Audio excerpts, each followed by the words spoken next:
Bismillahirrahmanirrahim. Assalamualaikum warahmatullahi wabarakatuh.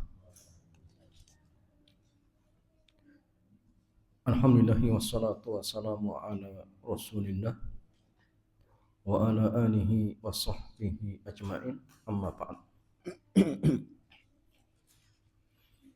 Ikhwan wa akhwati fillah, alhamdulillah di kesempatan sore hari ini Allah Azza wa Jalla kembali kumpulkan kita di majlis yang sangat mulia ini, yaitu majlis Thalabul Ilmi. Dan sore hari ini kita masih pada kitab pengantar fikih jual beli dan harta haram karya Al-Ustadz Aminul Bait hafizahullah ta'ala. Dan sore hari ini ikhwan wa akhwati fillah, tema kita berkaitan tentang menjual barang di bawah harga pasar. Dan tema ini kebalikan dari tema yang sebelumnya. Kalau tema sebelumnya membahas tentang apa? Ya,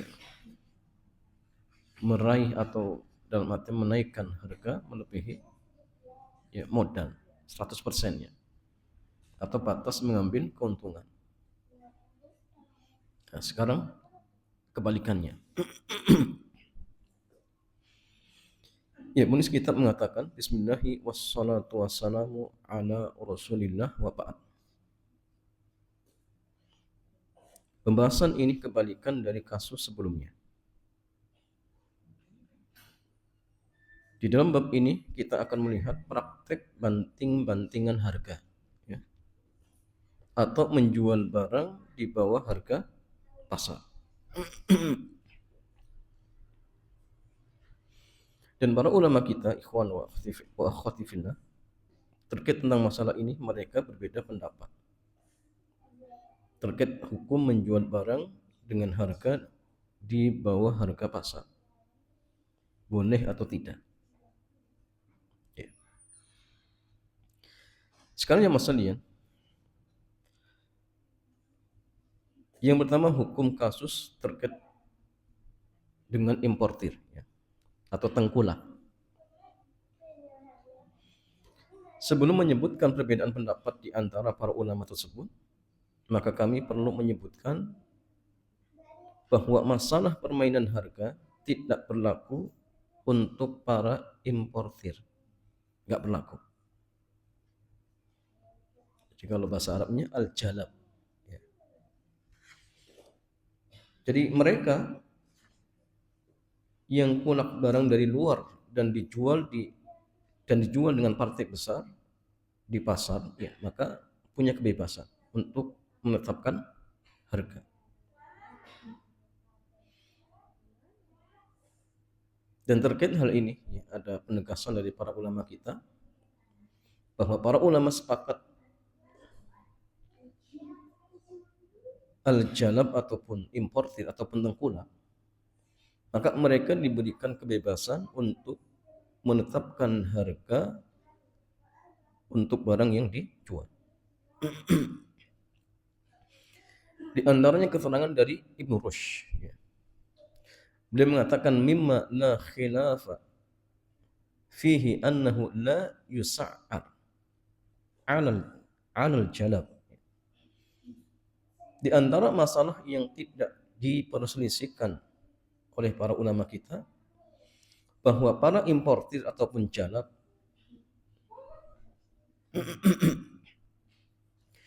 maka tidak ada penetapan harga, maksudnya tidak dibatasi. Jadi bagi mereka bebas. Berapapun harga yang ditetapkan maka itu hak mereka. Ini importir atau tengkulak. Di tempat yang lain beliau juga mengatakan amal jalab fala khilafa fi annahu la yusa'ar alaihim syai'un mimma jalabuhu lil bai'.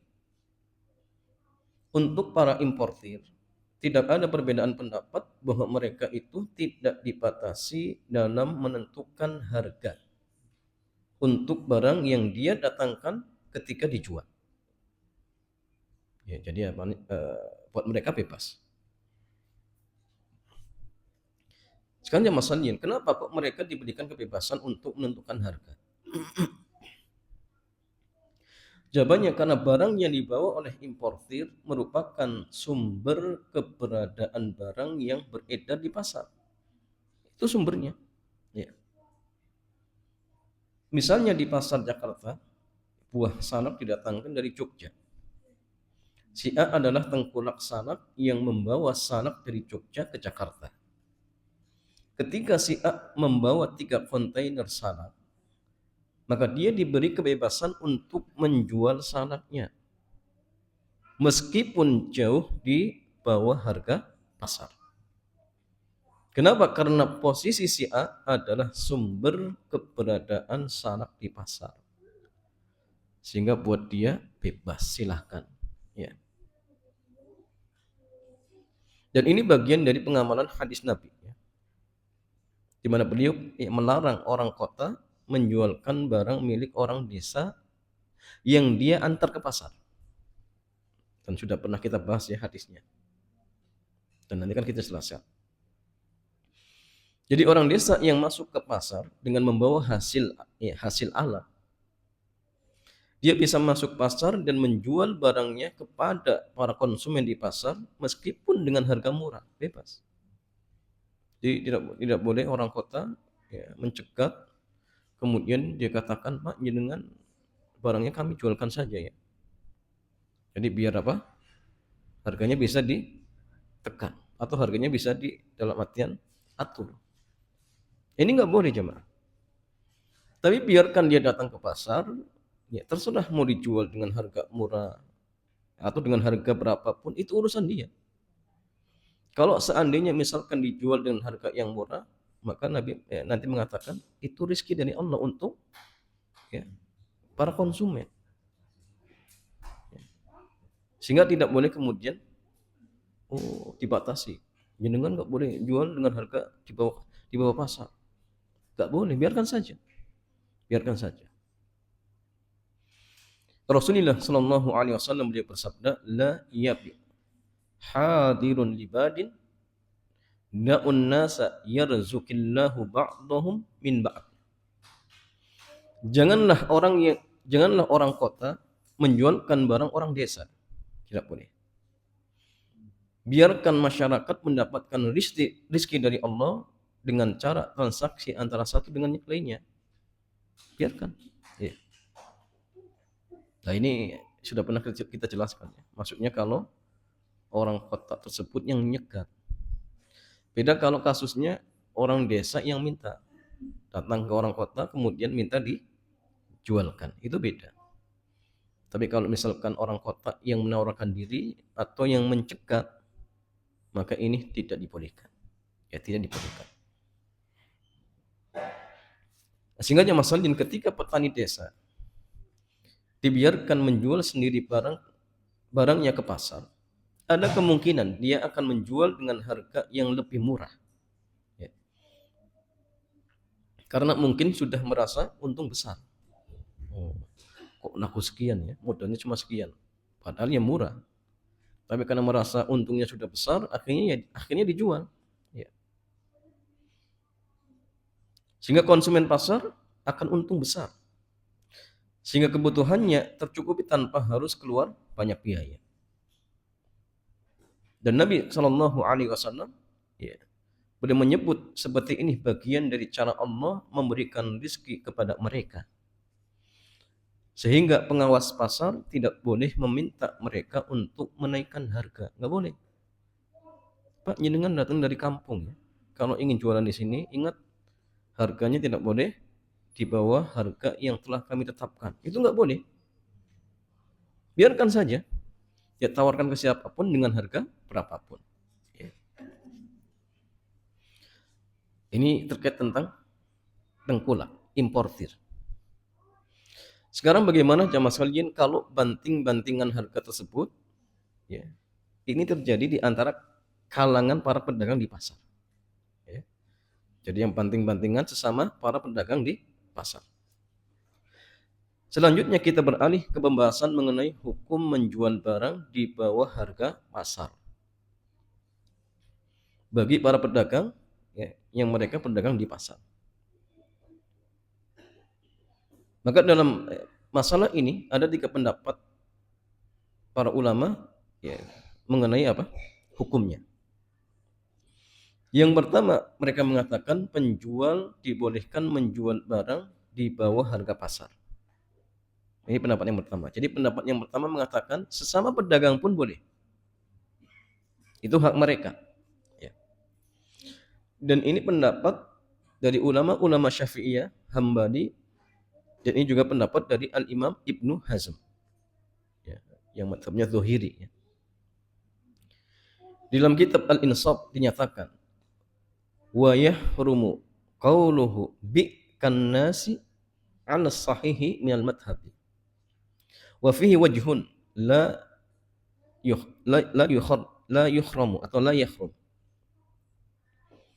Menurut pendapat yang benar dari madhab Hambali, tidak boleh memaksa penjual dengan mengatakan jual seharga umumnya masyarakat. Jenengan kalau mau jual harus sama dengan yang lainnya. Itu nggak boleh. Ya. Dan ada pendapat yang lain, ini tidak dilarang. Jadi ada 2 pendapat dari madhab Hambali. Al-Imam Ibnu Hazm dia juga mengatakan wa jaizun liman atas suqa min ahli aw min ghairi ahlihi an yabi'a sil'atahu bi aqalla min si'riha fi suq wa bi aktsara wa naqtirad li ahli suqi alaihi fi dzalika wa la lis-sultan. Boleh bagi orang yang datang ke pasar, baik dia pedagang asli maupun selain pedagang asli, untuk menjual barangnya di bawah harga standar di pasar atau melebihi harga standar, boleh-boleh saja. Dan masyarakat di pasar tidak boleh menghalanginya. Begitu pula pemerintah tidak boleh kemudian mencegah. Ini menurut pendapat yang pertama. Jadi kata pendapat yang pertama, bebas.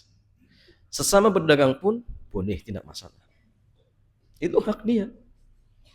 Mau dijual dengan harga yang standar, ya silakan. Mau kemudian di bawah standar, ya silakan. Ya. Ini pendapat yang pertama.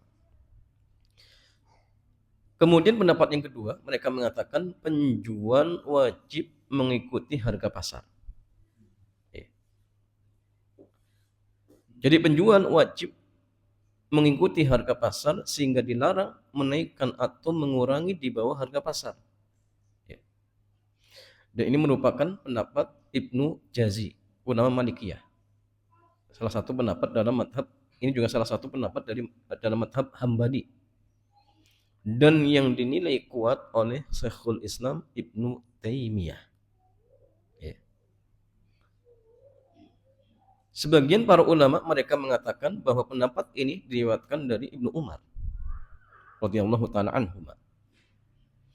Ibnu Jazi mengatakan wa man zada fi si'rin aw naqasa minhu umira bi ilhaqihi bi si'rin nas. Siapa yang menambahkan harga melebihi harga pasar atau menguranginya, maka dia diperintahkan untuk menyamakan dengan harga yang berlaku di masyarakat. Maka kata mereka, ya harus sama. Tidak boleh berbeda.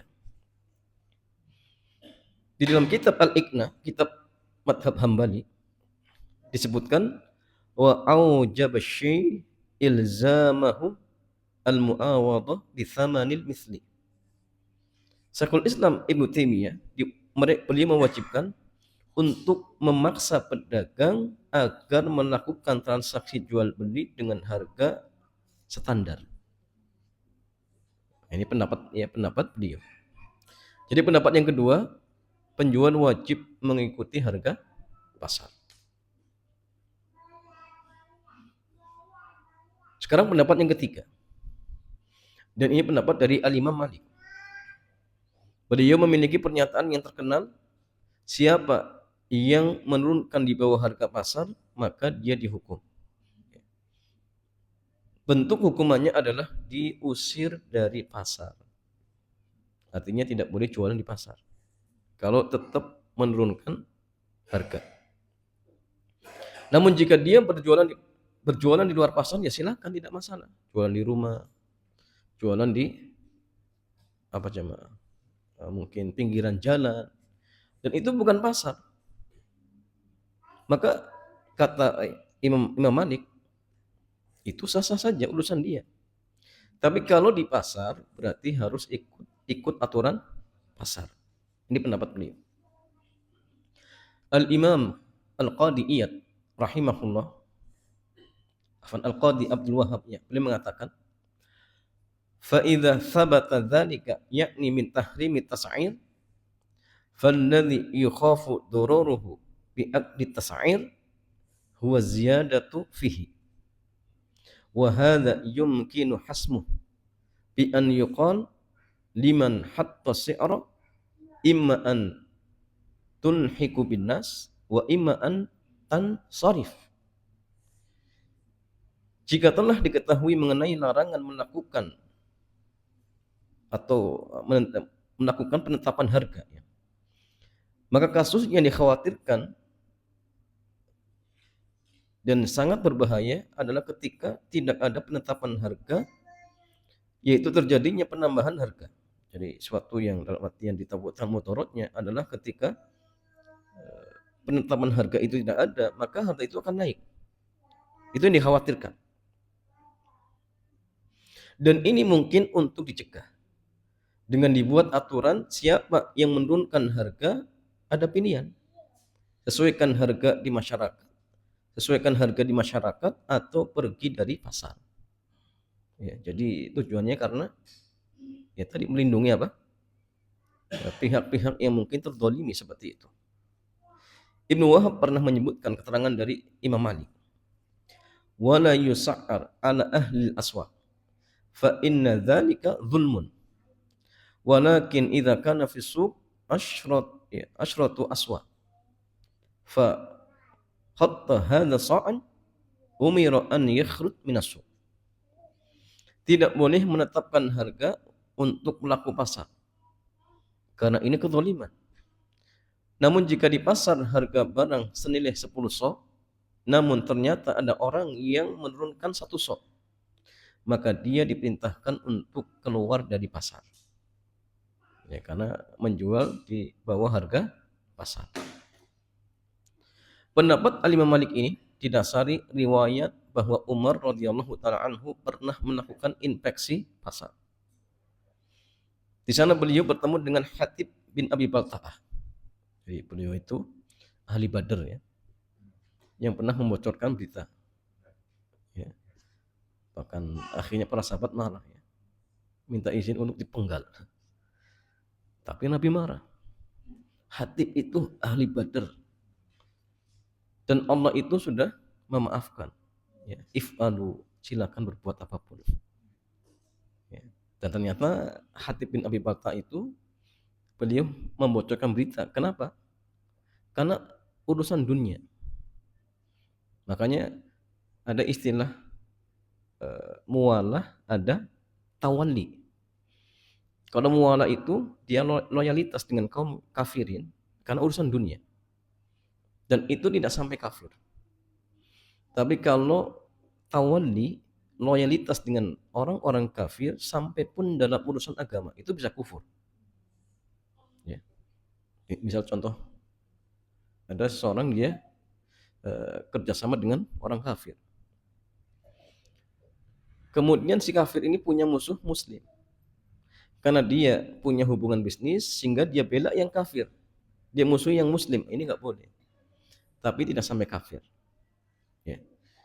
Abu Balta'ah, Hatib bin Abi Balta'ah, kenapa membocorkan? Karena ingin dalam artian memberikan jasa kepada orang-orang kafir sehingga keluarganya di Mekah akan dilindungi, ya, sehingga tidak sampai menyebabkan kufur. Apalagi beliau ahli Badar seperti itu.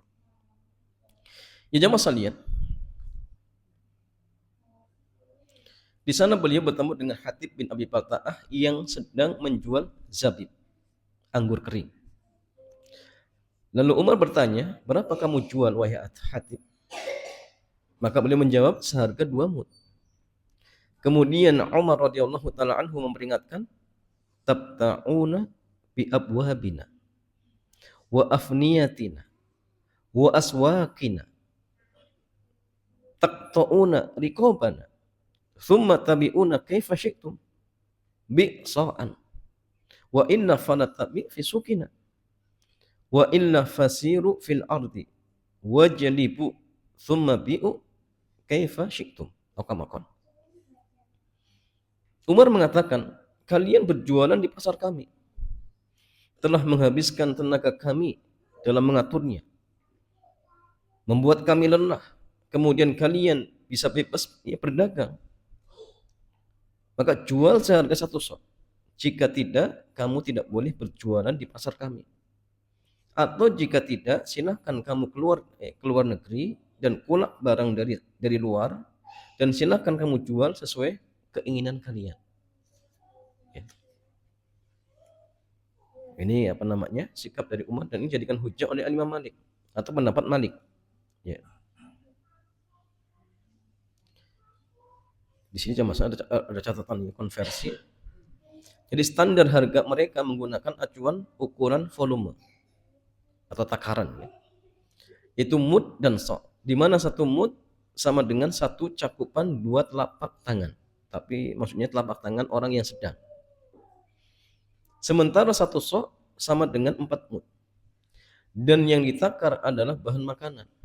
Karena bahan makanan menjadi alat transaksi ketika itu, atau dalam istilah kita barter seperti itu. Dalam riwayat ini Umar tidak melarang Hatib untuk berjualan. Yang dilarang oleh Umar adalah berjualan di pasar Madinah dengan harga di bawah normal. Karena ini membahayakan pasar dan mengganggu pedagang yang lain. Sementara Islam menghilangkan setiap gangguan, baik yang mudaratnya kembali kepada pribadi maupun orang lain. Dan Nabi bersabda, la dororo wala tirun. Tidak boleh membahayakan diri sendiri dan orang lain. Ya. Sehingga tarjih dari pendapat ini, ya, pendapat yang lebih mendekati kebenaran dalam masalah ini adalah pendapat yang pertama. Jadi, ada 3 pendapat. Pendapat yang pertama mengatakan boleh, kedua tidak boleh, ya. Ketiga, kalau di pasar tidak boleh, tapi di luar dibolehkan. Ya. Tetapi yang masalahnya pendapat yang kuat adalah pendapat yang pertama. Apa jamaah? Boleh. Mau misalkan menjual di harga pasar, di bawah harga pasar, boleh silakan. Ya. Dengan beberapa pertimbangan. Pertimbangan pertama, kenapa kok dibolehkan? Yang pertama, bahwa manusia memiliki kebebasan terhadap hartanya, sekalipun tidak sesuai dengan kepentingan orang lain. Al-Imam Asy-Syafi'i rahimahullah dia mengatakan, an-nasu musallatuna ala amwalihim laysa li ahadin an yakhudhaha wala syai'an minha bi ghairi tibi anfusihim illa fil mawadi allati talzamuhum wa laysa hadha minha. Manusia berkuasa terhadap harta miliknya. Tidak boleh siapapun mengambilnya meskipun sebagian, ya, tanpa kerelaan dari mereka, kecuali dalam kondisi yang mewajibkan mereka, dan masalah penetapan harga bukan termasuk kondisi itu. Ini, ya, pertimbangan pertama. Pertimbangan yang kedua, apa yang dilakukan oleh Umar terhadap Hatib adalah ijtihad Umar, dan bukan prinsip yang tidak mungkin mengalami perubahan. Karena itu disebutkan dalam riwayat lain bahwa Umar bin Khattab radhiyallahu taala anhu rujuk dari pendapatnya, dan bahkan beliau mengizinkan Hatib untuk menjual barangnya di pasar di bawah harga normal. Dalam Mukhtasar Al-Muzani disebutkan riwayat dari Al-Qasim bin Muhammad, beliau menceritakan bahwa Umar pernah bertemu Hatib bin Abi Balta'ah di pasar yang dekat tempat sholat. Sementara di depan Hatib ada 2 wadah besar berisi zabib, jadi kismis, ya. Umar pun menanyakan berapa harganya, maka jawab Hatib 2 mud, ya, harganya 1 dirham. Lalu Umar mengingatkan, laqad haddatsu bi irin muqbilatin minat-ta'ifi ya tahmilu zabiban wa hum ya'tabiruna si'raka fa imma an tarfa'a fi si'ri wa imma an tadkhula zabibakal baita fatabi'uhu kaifa syi'ta. Oh ya, kamu baru saja bertemu rombongan dagang dari Taif yang membawa zabib.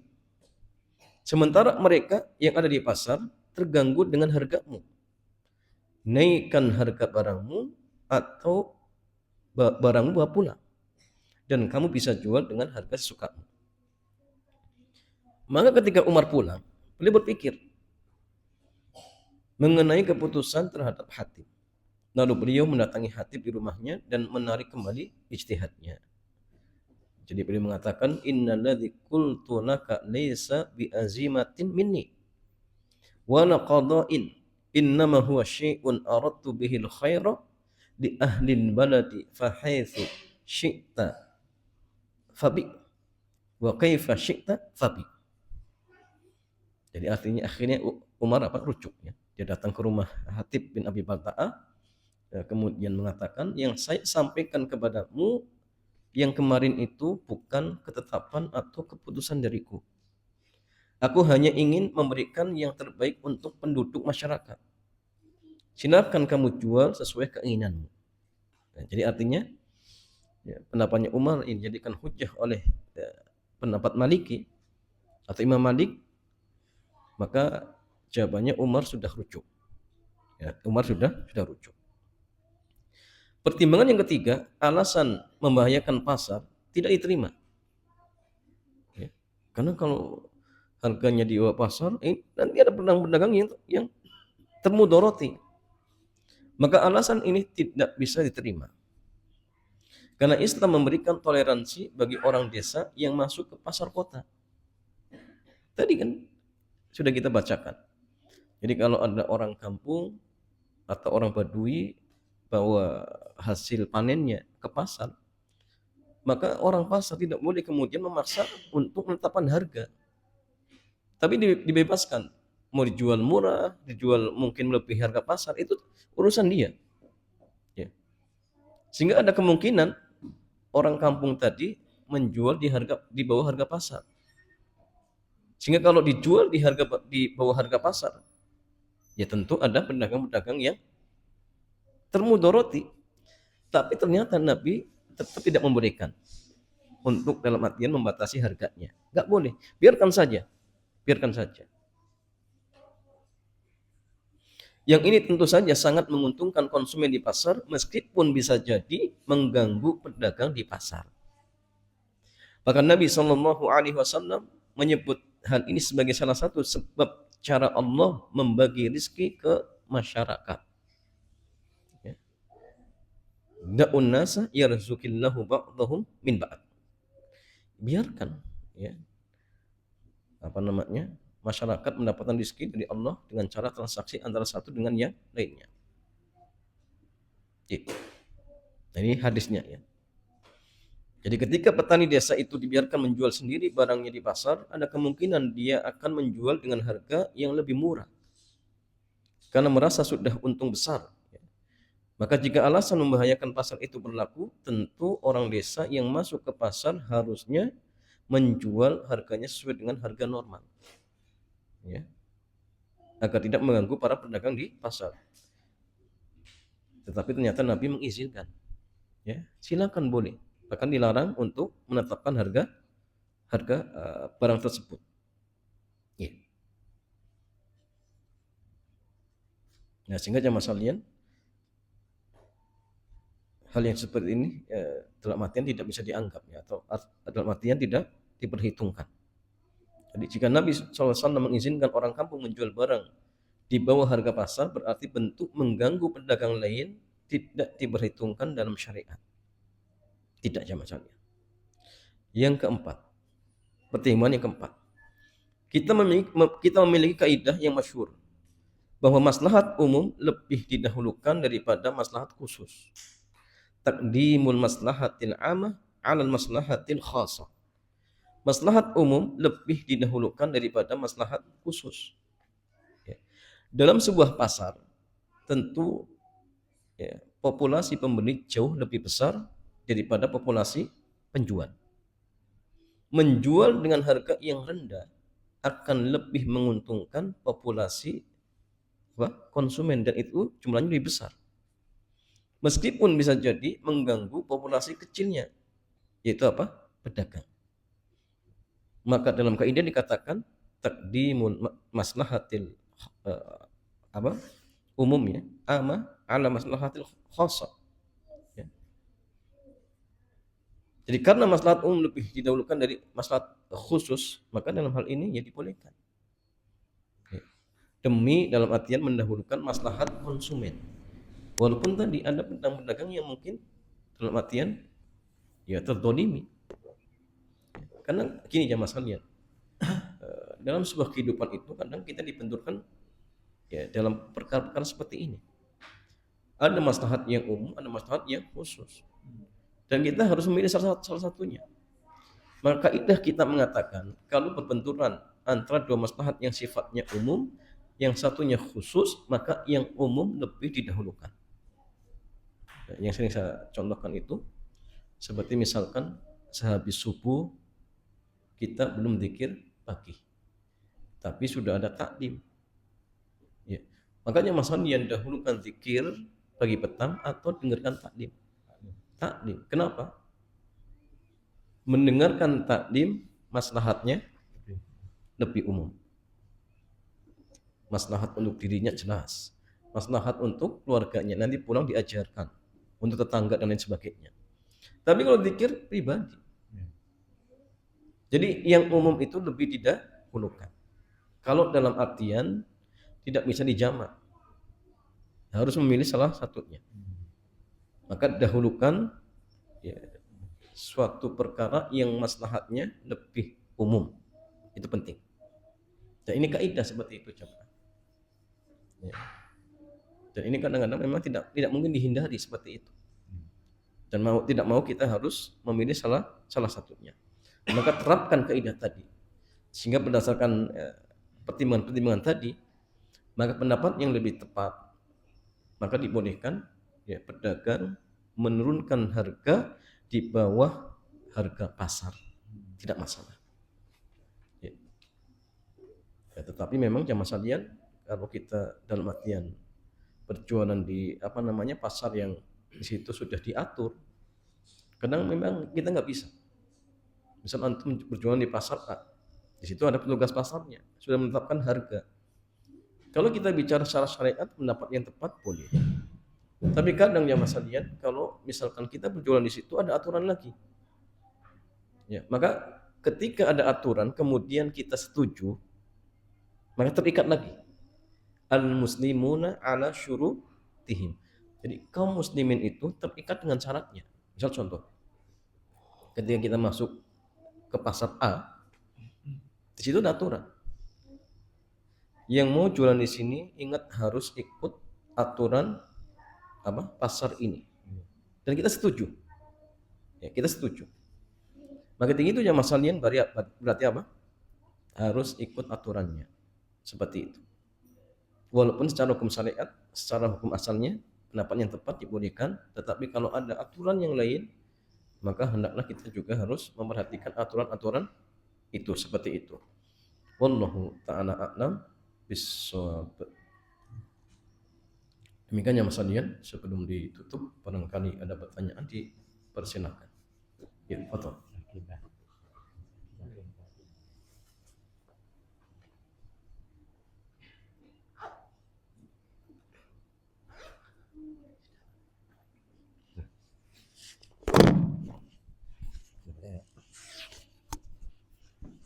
Baik, kita masuk ke sesi tanya jawab. Ada pertanyaan?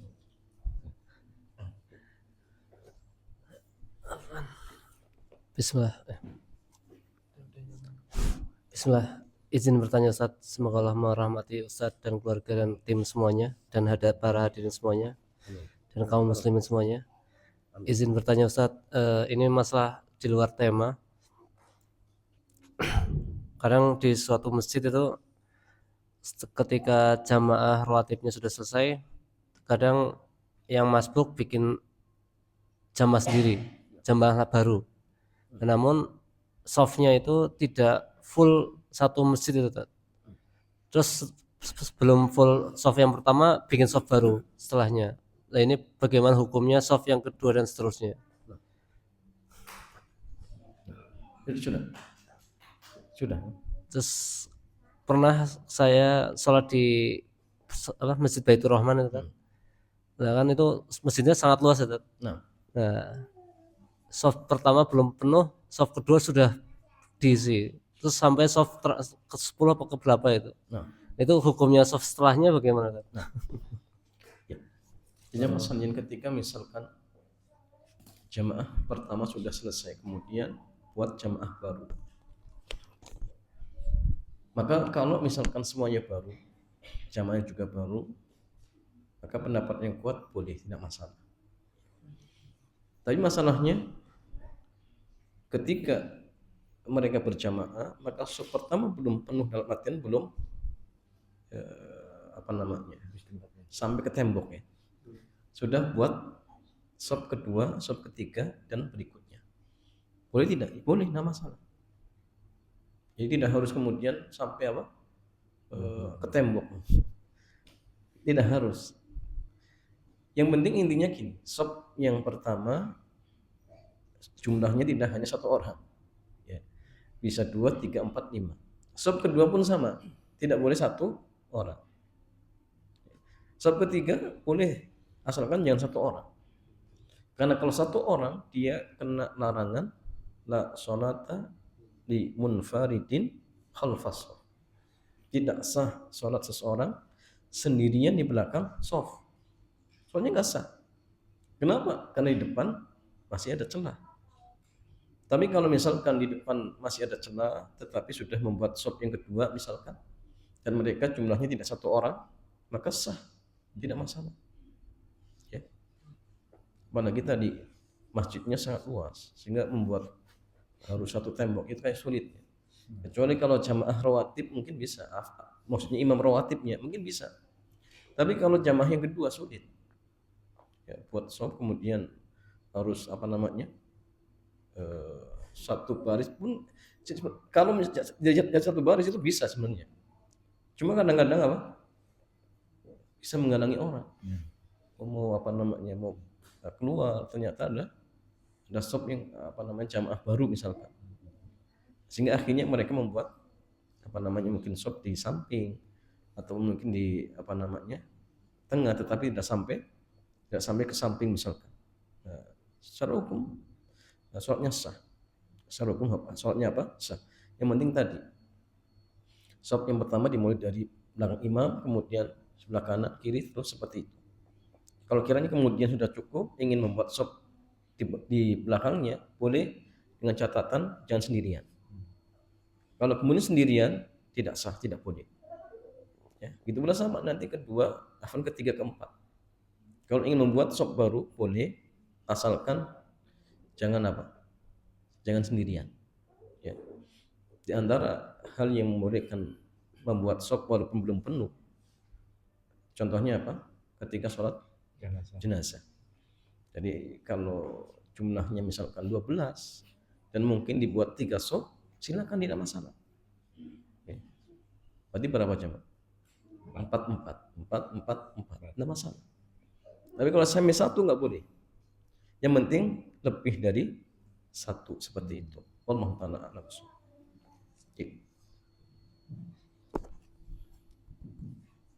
Pertanyaan lain silakan.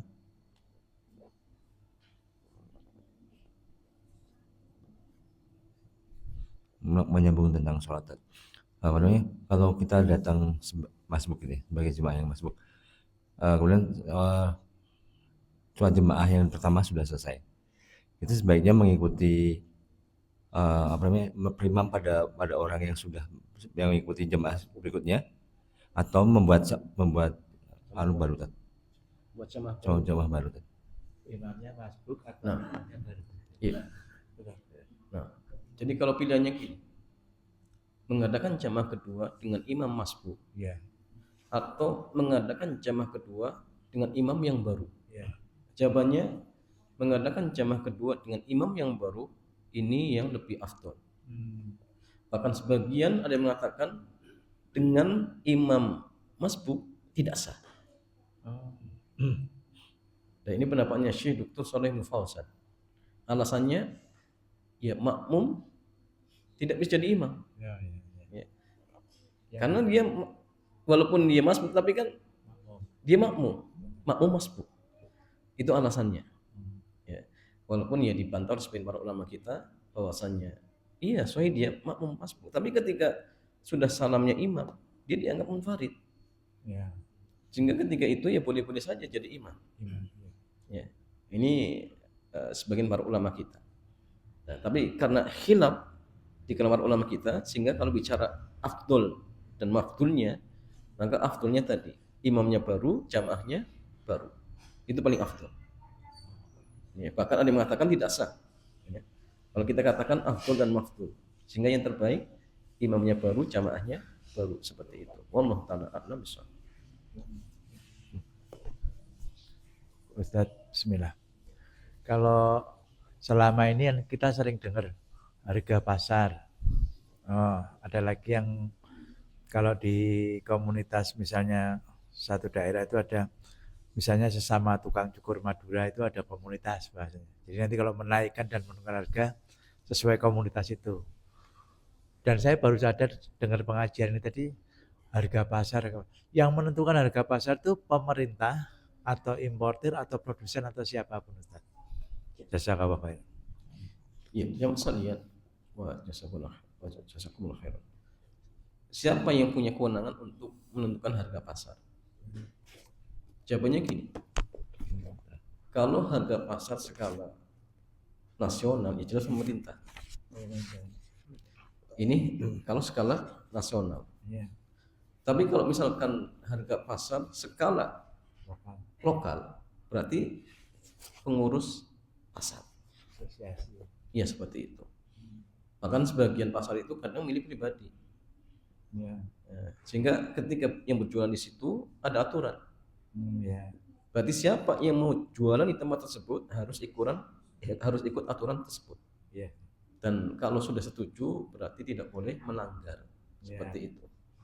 Nah, sehingga artinya kalau misalkan di komunitas tadi Ya. dan di situ ada pengurus, kemudian ada mungkin ketuanya, maka tentu pengurus itu yang berhak menentukan harga standar pasarnya. Oh, ya.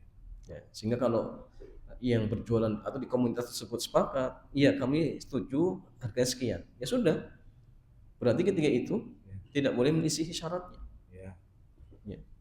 Walaupun ya kita katakan tadi kalau secara hukum syariat hukumnya boleh. Tapi ini ada tambahan lain. Ya. Ada syarat baru. Ya. Dan semua setuju. Kalau setuju berarti harus komitmen dengan syaratnya seperti itu. Ya. Wallahu taala a'lam.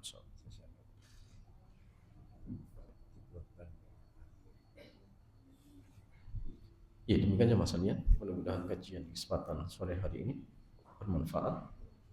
Kita cukupkan. Subhanakallahumma bihamdik, asyhadu an la ilaha illa anta astaghfiruka wa atubu ilaik. Assalamualaikum warahmatullahi wabarakatuh.